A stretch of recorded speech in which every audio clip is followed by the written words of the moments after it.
जय नारायण। आज का topic introduction to web services है। वेब सर्विसेज का मतलब आप समझ लीजिए, वेब सर्विसेज एक स्टैंडर्डाइज मीडियम है, प्रोटोकॉल है, लैंग्वेज आप समझ सकते हैं, जो क्लाइंट और सर्वर के बीच में वर्ल्ड वाइड वेब द्वारा प्रोवाइड किया जाता है। वेब सर्विस एक तरीके का सॉफ्टवेयर मॉड्यूल है जिसकी हेल्प से हम सर्टेन सेट ऑफ टास्क को परफॉर्म करते हैं। जनरली जो सर्विसेज होती हैं जो वेब प्रोवाइड करता है वो इन्वोक करती है यूज़र द्वारा ही, डायरेक्टली और इनडायरेक्टली। क्योंकि जब तक हम सर्विस प्रोवाइड नहीं करेंगे, सर्विस की रिक्वेस्ट नहीं करेंगे, तब तक www काम प्रोवाइड नहीं कर पाएगा। हमें उसका कोई काम ही नहीं रहेगा अगर यूज़र ही इन्वोक्ड नहीं करें। और यूज़र इसी बात से अनअवेयर है कि जो वेब सर्विसेज हैं वो यूज़र द्वारा ही क्रिएट की जाती हैं। When invoked, the web services would be able to provide the functionality to client. जब हम इनको इन्वोक करते हैं तब वेब सर्विस फंक्शनल प्रोवाइड करते हैं क्लाइंट को। ये ध्यान रखने वाली बात है कि इंटरनेट और वर्ल्ड वाइड वेब हम लोग जैसा सोचते हैं कि सेम होता है, लेकिन बहुत क्लोजली लिंक्ड है, लेकिन तब भी डिफरेंट है। इंटरनेट एक ह्यूज नेटवर्क है कंप्यूटर्स का जो एक दूसरे से कनेक्शन बनता है, लेकिन वर्ल्ड वाइड वेब एक कलेक्शन है वेब पेजेस का found on network of computer.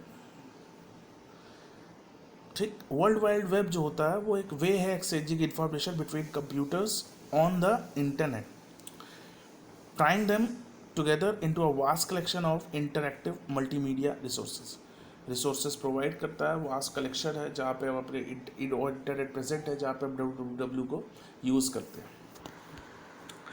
Web services में को स्टार्ट किया था टिम बर्नर्स ली, आपने सुना होगा। उनका पूरा नाम था टिम्पथी बर्नर्स ली। 1989 में 1989 और 1990s बहुत जगह दिए रहते, तो आप दोनों ईयर को सही मानिएगा, क्योंकि 1989 का लास्ट था तो वो लोग जनरली बहुत सारी बुक में 1990 में लिखा हुआ, तो दोनों ही चीज़ें सही हैं। इन्होंने सेरेन जेनेवा में इसको स्टार्ट किया था। वर्ल्ड वाइड वेब जो एग्जिस्टेंस में आया था रिसर्चर्स के साथ एक साथ वर्क करने के लिए, इफेक्टिवली वर्क करने के लिए, एफिशिएंटली वर्क करने के लिए एट सेरेन टेक्नोलॉजी। और उसके बाद जब इन्होंने एक साथ इस पर वर्क किया तो इवेंचुअली इसका नाम एक वो पड़ गया, उसका नाम था वर्ल्ड वाइड वेब। अब उसको वर्ल्ड वाइड वेब कॉन्स्ट्रियम बोला जाता है, W3C। वेब का आर्किटेक्चर देखिए कि वेब ब्राउज़र जो होता है यूज़र कंप्यूटर क्लाइंट के द्वारा रिक्वेस्ट करता है, वेब पेज पे नेटवर्क पे जाता है, फिर वेब सर्वर हमारा रिक्वेस्ट एक्सेप्ट करता है, फिर वो HTML फाइल को भेजता है नेटवर्क में और हमारा HTML फाइल वेब ब्राउज़र पे डिस्प्ले करता है। 2 tier सिस्टम होता है। Web browser displays information contents, next है web server that transfer information to the client. Web browser पहले रिक्वेस्ट करता है, वो उसको सर्विस प्रोवाइड करता है वेब सर्वर। HTML आप लोग सभी लोग जानते हैं। HTML एक हाइपर टेक्स्ट मार्कअप लैंग्वेज है जिसकी हेल्प से हम डॉक्यूमेंट डिज़ाइन करते हैं। लैंग्वेज रही है, ये एक छोटा सा डिज़ाइनिंग लैंग्वेज है, ये एक प्रोग्रामिंग लैंग्वेज रही है। टैग बेस्ड लैंग्वेज है जिसमें हम टैग के हेल्प से स्ट्रक्चर और अपीयरेंस ऑफ वेब पेज को सेट करते हैं। इसको टिम बर्नर्स ली ने 1991 में बनाया था। मतलब ऑफिशियली जो उसका अनाउंसमेंट हुआ था वो 1995 तक हुआ था, तो इसमें HTML 2.0 आया था। अब लेटेस्ट HTML 5 चल रहा है लेटेस्ट इवेल्युएशन में। एक्सटेंसिबल मार्कअप लैंग्वेज क्या होता है? एक्सटेंसिबल मार्कअप लैंग्वेज मतलब एक्सेबल, ये भी एक मार्कअप लैंग्वेज है that defines the set of rules for encoding documents. ये एक सेट ऑफ रूल्स जो डिफाइन करता है encoding documents in a form that is both human readable and machine readable. बस इसमें ध्यान रखिएगा कि इसके यूज़र डिफाइंड टैग्स होते हैं। जैसे HTML में प्री डिफाइंड टैग्स होते हैं, वैसे ही XML में यूज़र डिफाइंड टैग्स होते हैं जो यूज़र द्वारा बनाए गए हों। XML एक प्लेटफॉर्म इंडिपेंडेंट लैंग्वेज है एंड लैंग्वेज इंडिपेंडेंट है। मैंने अभी आपको बताया कि एक यूज़र डिपेंडेंट है। मेन बेनिफिट XML का ये है कि ये डायरेक्ट माइक्रोसॉफ्ट SQL से कन्वर्ट करके हम इसको XML में कर सकते हैं और फिर शेयर कर सकते हैं XML पे, अदर प्रोग्राम्स पे, प्लेटफॉर्म पे। और आप आराम से दोनों ही प्लेटफॉर्म पे, चाहे वो SQL का हो चाहे वो XML का हो, आराम से आप बात कर सकते हैं। आराम से बात करने का मतलब है जिसको अगर ये लैंग्वेज पता होगी वही कर सकता है। यूज़र फ्रेंडली नहीं है कि यूज़र द्वारा आराम से बात किया जाए, बहुत डिफ़िकल्ट है उसके लिए जो इन लोग को जानता नहीं SQL और XML को कनेक्ट करना। डिफरेंस दिया हुआ है HTML और XML का। XML मतलब एक्सटेंसिबल मार्कअप लैंग्वेज, HTML मतलब हाइपर टेक्स्ट मार्कअप लैंग्वेज। उसका बेसिक ये है कि ये प्रोवाइड करता है एक फ्रेमवर्क मार्कअप का।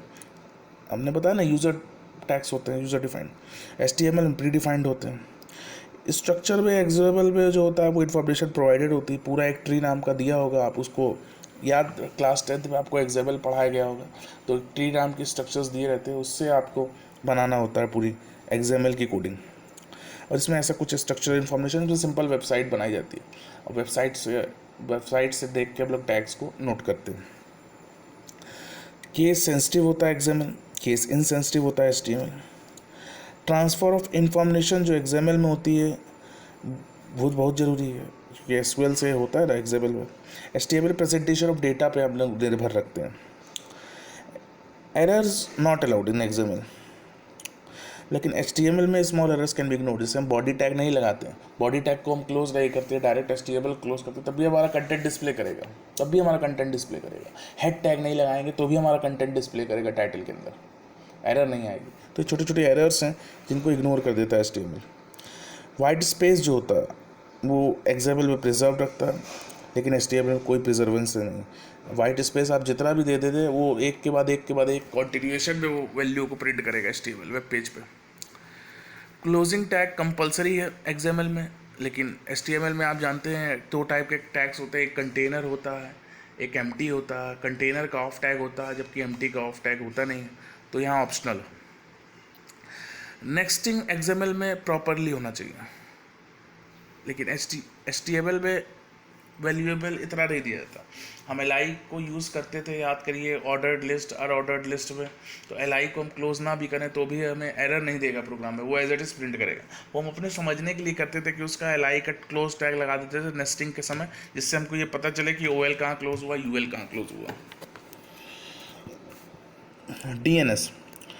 डीएनएस का मतलब होता है डोमेन नेम सिस्टम, जो बेसिकली एक डेटाबेस होता है, नेमिंग डेटाबेस, जिसके अंदर इंटरनेट डोमेन नेम्स लोकेटेड होते हैं, और उसको इंटरनेट प्रोटोकॉल में हम ट्रांसलेट करते हैं। फिर डोमेन नेम सिस्टम जो होता है वो मैप करता है, पीपल को लोकेट करता है वेबसाइट के एड्रेस को, और फिर उसको कंप्यूटर से लोकेट किया जाता है। Domain name system generally translate a human readable domain name to machine readable IP address. जैसे हम डालते हैं google.co.in, लेकिन डोमेन नेम google.co.in तो लेता है, लेकिन उसको ट्रांसलेट कर देता है आईपी एड्रेस में। देखिए इसलिए 2 लाइन जा रही है, हम डोमेन नेम भेज रहे हैं लेकिन वो ट्रांसलेट करके आईपी एड्रेस उसका भेज रहा है उस सर्वर पे जहाँ उसकी रिक्वायरमेंट है, गूगल के सर्वर पे। ठीक, DNS basically server translate request for names into IP address, name को वो आईपी एड्रेस में ट्रांसलेट कर देता है। जनरली जो डोमेन नेम होते हैं उस जेनरिक डोमेन नेम होते हैं, कंट्री स्पेसिफिक डोमेन नेम होते हैं। जेनरिक डोमेन नेम मतलब .com, .edu, .gov, .mil, मिल मतलब मिलिट्री, .n नेटवर्क का कोई है, .org, तो इस तरीके के कोई साइट्स है तो वो जेनरिक डोमेन नेम है। कंट्री स्पेसिफिक मतलब .in for India, .us for United state, .pk for Pakistan, .jp for Japan. तो इस तरीके से बहुत सारी कंट्रीज़ हैं जिसकी वेबसाइट्स जो होती है कंट्री स्पेसिफिक होती है। कुछ कॉमन डोमेन नेम्स भी दिया हुआ है कि .com है तो कमर्शियल प्रॉफिट नेटवर्किंग ऑर्गेनाइजेशन है, ORG है नॉन प्रॉफिट ऑर्गेनाइजेशन है, EDU है एजुकेशनल है, .gov है वो गवर्नमेंट है, .net है नेटवर्किंग ऑर्गेनाइजेशन है, .co.uk यूके की कमर्शियल ऑर्गेनाइजेशन है, NL दिया हुआ नीदरलैंड है, FR है फ्रांस है। तो इस तरीके की ये सब का नीचे वाली देखिएगा जो कैम्बिया है फ्रांस है, नीदरलैंड है, सेनेगल है, ये कंट्री स्पेसिफिक है। ऊपर जो दिया हुआ है वो जेनरिक डोमेन नेम है। URL बेसिकली ग्लोबल एड्रेस होता है डॉक्यूमेंट्स का जो वर्ल्ड वाइड वेब पे प्रेजेंट होते हैं। URL एक टाइप का एड्रेस है जो यूज़र्स को एक specific resource online web page पे प्रोवाइड करता है। URL के कुछ पार्ट्स होते हैं, जैसे उस पर देखिए आप एग्जांपल एक दिया हुआ हमने http.www.smtps.co.in, तो http ट्रांसफ़र प्रोटोकॉल है, www को हम होस्ट बोलते हैं, smtps.co.in ये डोमेन नेम है, और ये .co.in क्या बोलते हैं, डोमेन एक्सटेंशन है। एलिमेंट्स जो URL के अंदर होते हैं वो होते हैं स्कीम, होस्ट, डोमेन और पाथ। ये कुछ HTML के अंदर जो पार्ट्स होते हैं, एलिमेंट्स जो होते हैं URL के, वो स्कीम बेसिकली वेब सर्वर को प्रोटोकॉल से एक्सेस कराता है। स्कीम का काम यही है कि अगर HTTP लिखा हुआ है तो इसको हम बोलते हैं स्कीम, वो प्रोटोकॉल से उसको एक्सेस कराता है। होस्ट यहाँ पे www.smtps.co.in लगा हुआ, और होस्ट का काम रिसोर्स को लोकेट करना। Host name is a domain name assign to a host computer. ठीक, basically this is usually a combination of host local name with a parent domain name. For example, www.smpps.co.in consists of host machine named www and a domain name smpps.co.in. फिर आता है domain. Domain क्या होता है? Basically the part of network address that identifies it as a belonging to a particular domain. समझ रहे हो? जिसको भी कोई भी पार्ट जिसका डोमेन नेम, जिसका एक पर्टिकुलर स्पेसिफिक नाम होता है, जैसे mpps.co.in, तो ये उसका डोमेन हुआ SMPPS। इसमें बेसिकली जो काम होता है, यूनिक नेम होता है, प्रोवाइड किया जाता है ईच वेबसाइट के अंदर। और domain name consist of two part, one is domain and another is web, और domain extension you can say domain extension .co.in। Basically they are monitored by ICANN for assigning name and number. Basically, this is a organization which generally provides domain extension. Full form Internet Corporation for Assigned Name and Number, ICANN. Internet Corporation for Assigned Name and Number. Last part is basically the path. Path is the last part of the URL. It is basically defined and tells the browser regarding the file to be used for domain directory. If you go to the website namely http.smpps.co.in and click on history, see the path at the address bar of the web browser. It is basically representing http www.smpps.co.in/history.html. History.html is the path here. Web services, web page क्या होता है? Web page basically it is a document which can be displayed in the web browser.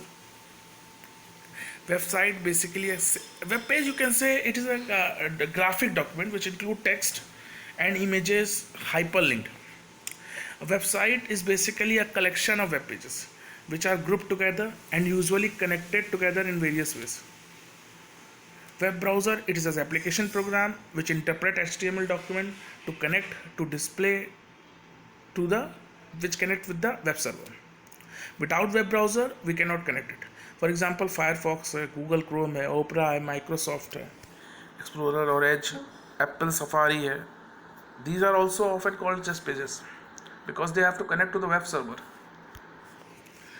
Web server क्या होता है? Basically which is it is a software which host website, जिसके पास hosting रहती है website की, जहाँ से होस्ट होती है, जहाँ पे वेब पेजेस रिटर्न होके आते हैं, वो होता है वेब सर्वर। जहाँ पे रिक्वेस्ट आती है, जैसे फॉर एग्जांपल अपाचे, टॉमकैट, ये सब वेब सर्वर के नाम है। Microsoft internet information services, Windows server में है, नीगस है, वेब सर्वर है, जिक्सॉ है, जीसस वेब सर्वर है। तो ये कुछ ऐसे वेब सर्वर्स है जहाँ पे वेब सर्विसेज की रिक्वेस्ट आती है।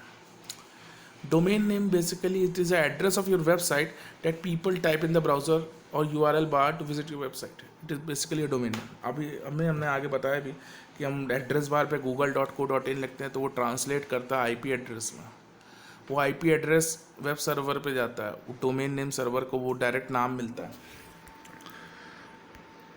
वेब होस्टिंग क्या होती है? Web hosting is basically a place where all the files of your website live, जहाँ पे जितनी सारी फाइल्स हैं आपकी वेबसाइट की वो रखी जाती है। It is basically the home of all our website. Good way इसका एक सोचने का तरीका ये है कि if the domain name is the address of our house, अगर IP एड्रेस जिससे बोल रहे हैं या डोमेन एड्रेस बोल रहे हैं, वो अगर एड्रेस है हाउस का, तो web hosting is actual house जहाँ पे हमारी फाइल सारी रख रही हैं। All website on the internet needs web hosting, all sites. Without web hosting we cannot store the web pages. Domain names and web hosting are two different services. इसका ध्यान रखिएगा. However, they work together to make website possible. It is possible with a system known as DNS, domain name system, या domain name server भी कहीं कहीं बोला जाता है, तो कंफ्यूज मत होइएगा।